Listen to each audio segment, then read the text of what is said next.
My talk, Contextuality-by-Default, Description of Bell Tests, is based on a recent preprint in which you can find all details and references.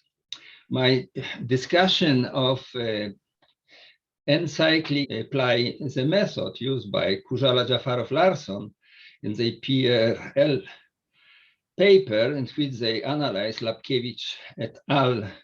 Data experiment realizing KCBS scenario. In Bell test, the main objective was to test the violation of Bell inequalities. Thus, several experimentalists did not pay attention on some troubling anomalies. Namely, Adenye-Krennikov discovered the dependence of marginal single count frequencies on distance settings in Weiss et al. Data. These anomalies were confirmed by Derat, Jean, and Mikkelsen.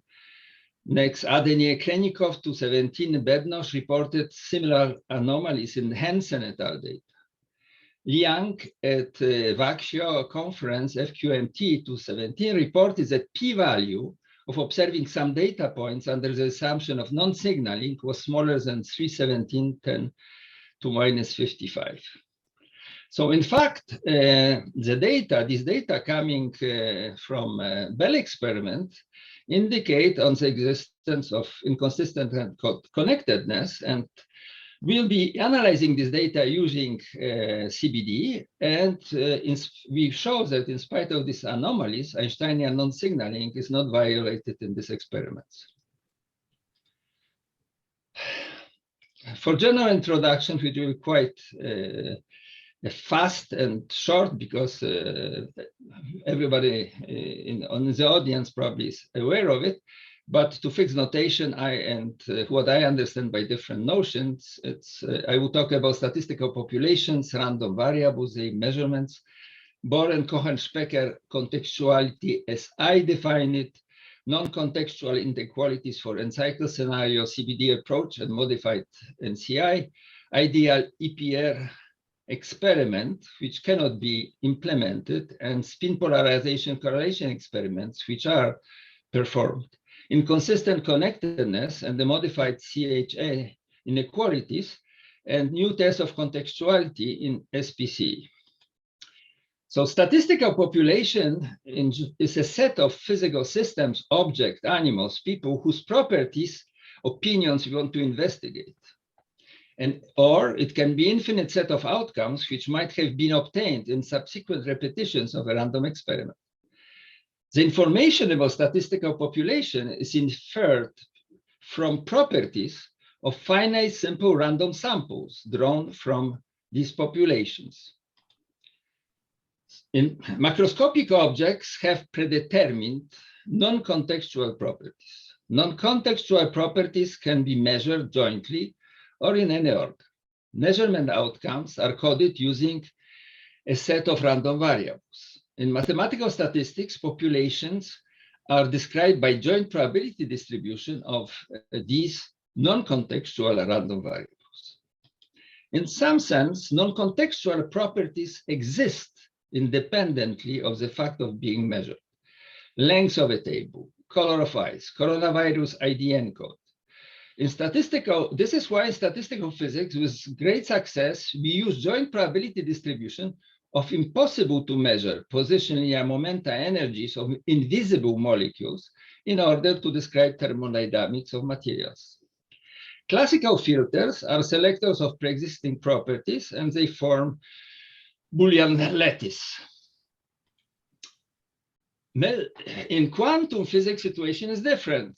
We observe only the macroscopic effects of interaction between invisible physical systems with measuring instruments or environment. We observe traces in ionization chambers, clicks on detectors, etc. There are, of course, attributive properties of subatomic objects, but there are also contextual properties which are created only in the interaction of a physical system with a measuring instrument in a well-defined experimental context, and in I give as example spin projection. Values of complementary properties may not be assigned to a physical system at the same time. So it could be resumed in three principles, as Andrei Krennikov suggested. Bohr contextuality, the output of any quantum observable is indivisibly composed of the contributions of the system and the measurement apparatus. We are talking about measurements. Bohr complementary, there exists incompatible observables, and not standard definition of Cohen-Specker contextuality, apparently how Belli understood it. A measurement of an observable does not need to yield the same value independently of what other measurements may be made simultaneously. As we see, this definition of K's contextuality, as we define it, is not limited to quantum mechanics. In cognitive science, answers to yes or no questions depend on which other questions and at which order are asked at the same time. Therefore, in CBD, random variables are labeled not only by a measured content, but also by a context of the experiment. It was explained in detail in several papers by Jafarov, Kujala, Cervantes, and in several publications. So we will define contextuality in quite general way in relation to this non-contextual properties. A set X of random variables is contextual if a studied population may not be described by a joint probability distribution of all these variables. Otherwise, X is non-contextual. A set X of dichotomous random variables taking values plus minus 1 is contextual if only if non-contextual inequalities NCI are violated.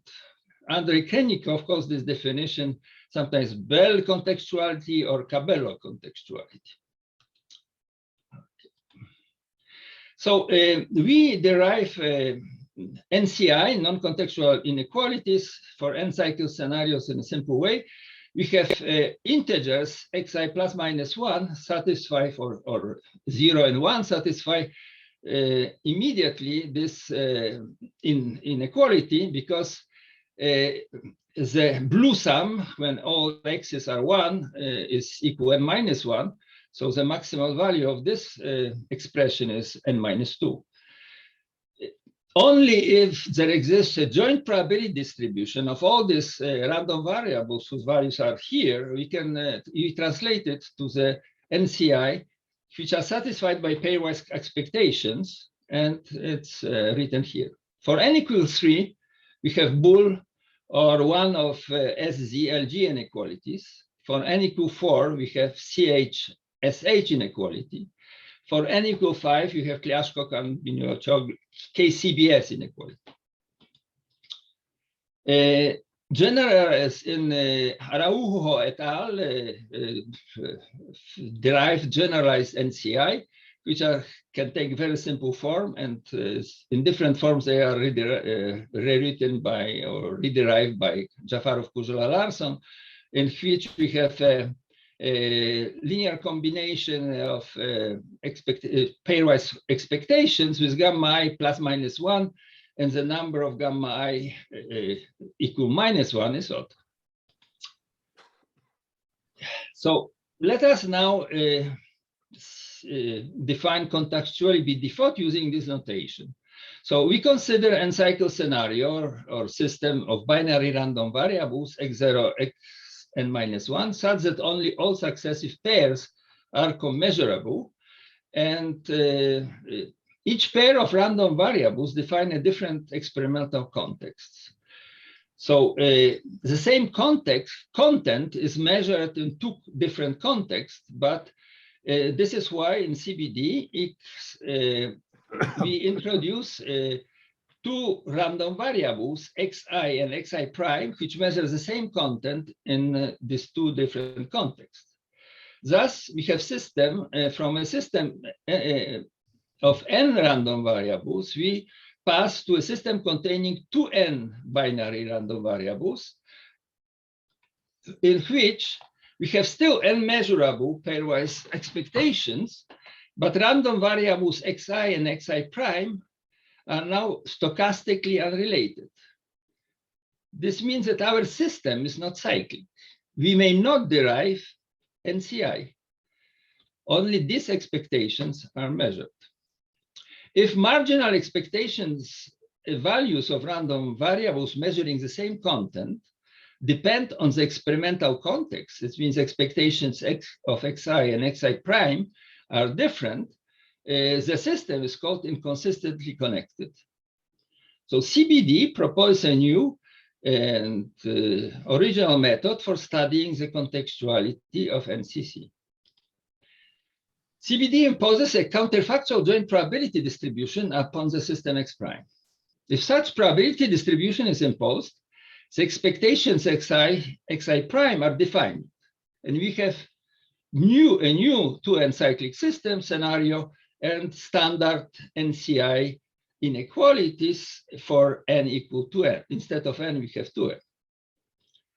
But we know that random variables xi and xi prime measuring the same content should be as similar as possible. What imposes constraint xi on xi prime? In CBD, we impose a maximal coupling, therefore, on each pair of random variables, xi prime, replacing this expectation value by the maximal possible value, which is for if marginals are known. So our counterfactual joint probability distribution, which was imposed on a system, which is consistent with this constraint and with experimental data does not always exist, and provides a system for studying degree of contextuality of the studied system, initial system.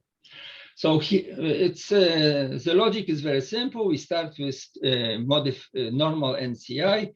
We replace pairwise expectation values by the maximal values, and here we have a modified NCI in CBD, in which to the standard term which was here, there's another term which is added, and it can be all terms here can be estimated in the experiment and compare with this inequality.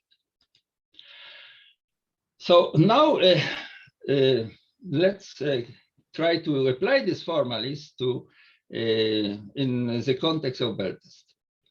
So so-called Gedanken EPRB experiment,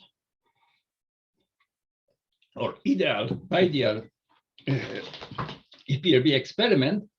It is experiment with twin electron and twin photon pairs, which are prepared in a singlet state.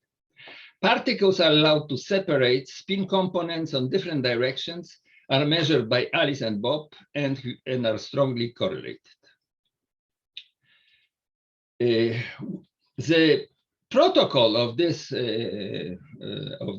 experiment, which cannot be implemented, is the following. We have a stationary flow of pairs of entangled spins. We have no losses of pairs. The outcomes are coded by two random variables, A equal ±1, B equals ±1. An experimental run is described by three samples: Alice's sample, Bob's sample, and just simply compound sample of these two, which allows us to estimate unambiguously joint probability distribution and marginal distributions, and which cannot depend on distance settings, and also an experiment and in quantum description of this experiment. So no signaling is strictly obeyed. Probability A equal A does not depend on the distance setting Y, and probability B equal B does not depend on the distance setting X. So spin polarization correlation experiment, SPCE, in which Bell tests with twin photon beams were, for example, were performed, we have two correlated signals which are sent to Alice and Bob in distant laboratories. The signals, after passing by PBS detector modules, produce 2-time series of clicks registered by Alice's and Bob's online computers. One has to identify the clicks produced by the entangled photon pair, and correlated clicks are rare events. So we have a 3-step experimental protocol in order to test our inequalities. First, we have raw time tag data. So clicks are coded by ±1, and time tag when the click was registered are there. So we have this 2-time series. Now, to make it, we have to proceed and using synchronized time windows of width W and keeping only those with no click at all or a click on one of Alice's or Bob's detectors, new samples are constructed. Now we have random variables which don't take 2 values, but 3. And we have 2 samples, one sample for a fixed setting. This is a setting of Alice, this is a setting of Y, pair of settings. We have Alice has this, obtains this sample, and we have Bob sample, which is given here analogously. But we want to test Bell inequalities. Thus, we keep only synchronized time windows in which Alice and Bob observe a click. And a new sample is constructed. And in this case, we have we only keep windows, in which both Alice and Bob observe click. And we have here this new sample, which contains pairs of data, which were, and now random variables again are not now 0 ± 1, take values ±1, BR equals ±1. If samples constructed in the step 2 are used, marginal expectation of A does not depend on distance settings. Marginal expectation of B does not depend on distance settings.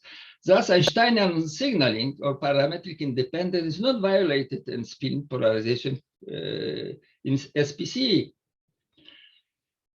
To test CHSH, we have to estimate pairwise expectation values using samples not constructed in step 2, but in step 3. But now, the marginals depend on distance settings because our experimental protocol, how we pair the data, depends on experimental settings. Let's just make a short recall of standard SCHS, which will be not.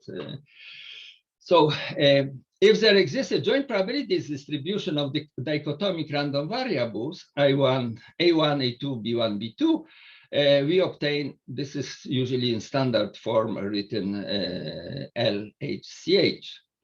But because we have symmetry here of expectation values, CHSH is in fact NCI for a 4-cyclic system, which can be rewritten in this way. We have B2 measured consecutive pairs, are pairwise measurable. Okay. But in CBD, we have now 4 experimental contexts. So we have A1 in which we measure A1 prime, B1 prime, A1 prime, B2 prime, A2 prime, B2 prime.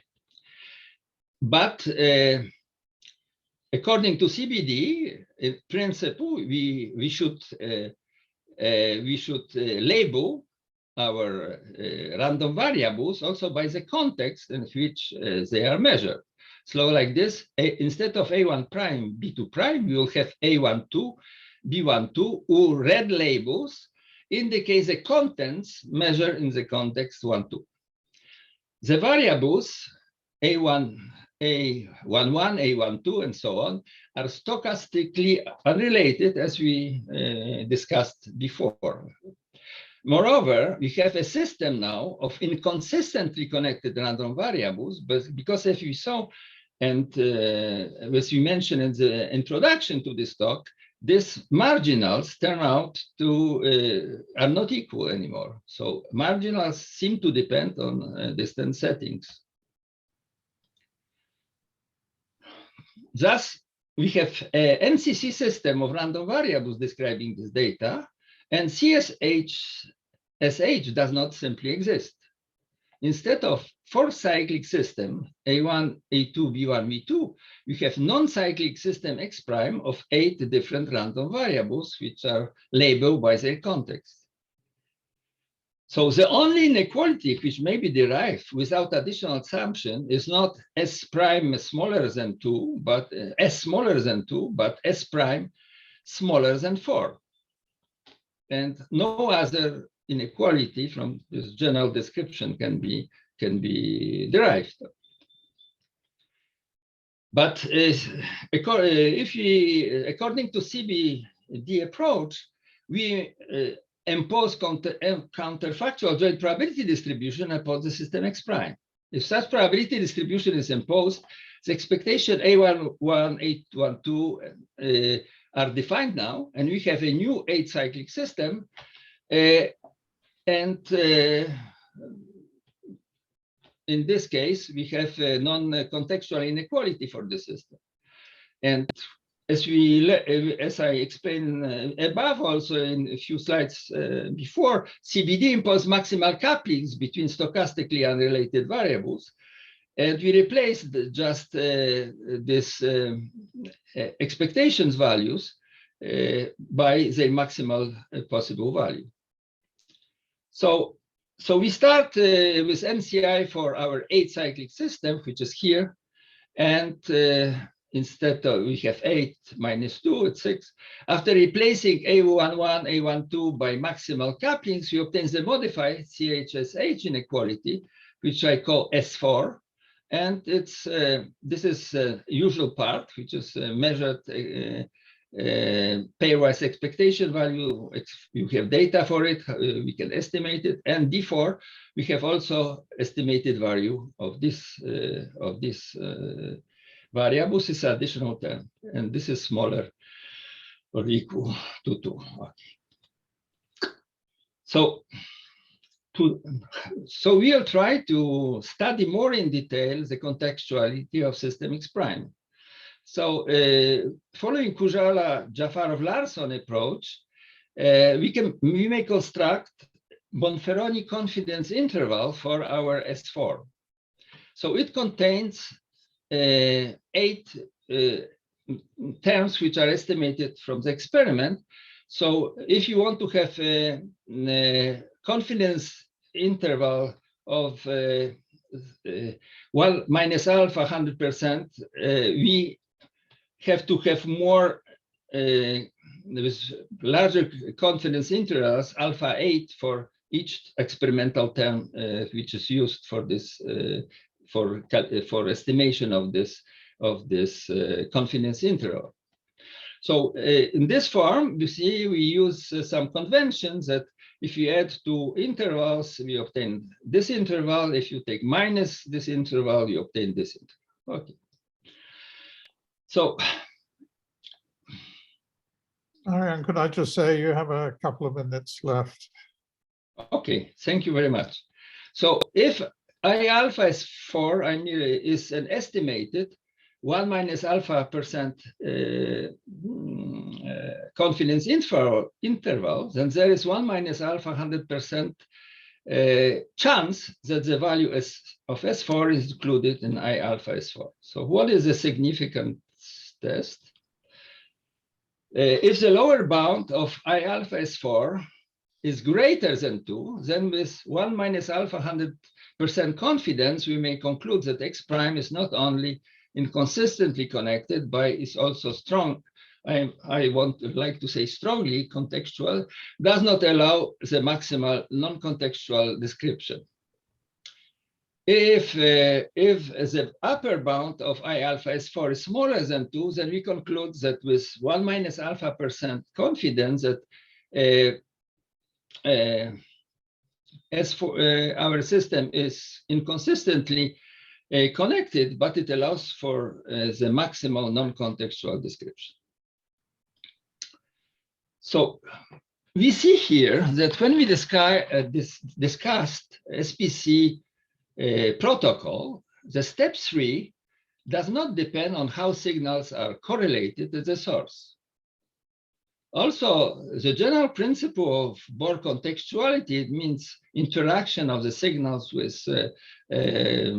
PBS and detector modules, does not depend on particular chosen experimental settings.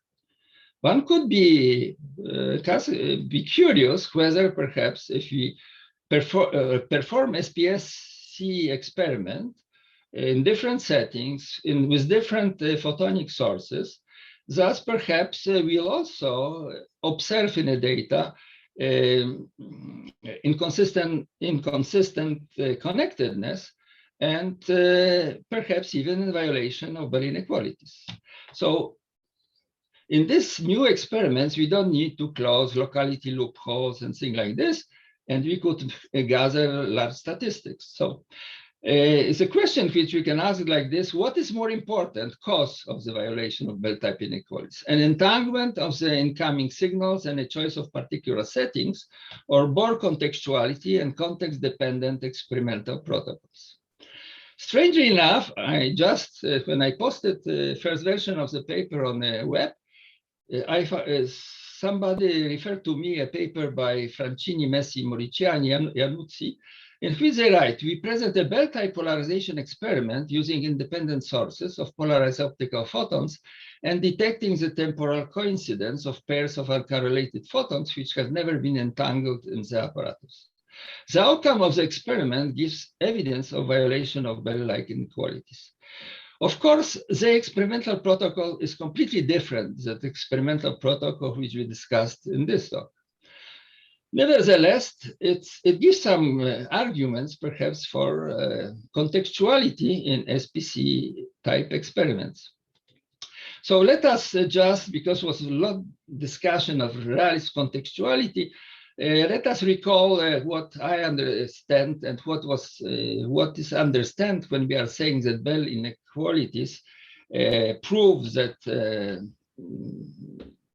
it's local reality is impossible. I don't use local because there is nothing local about it, because reality, which is refuted by this experiments, is understood in this way, that the values of physical observables exist independent whether they are measured or not, the values.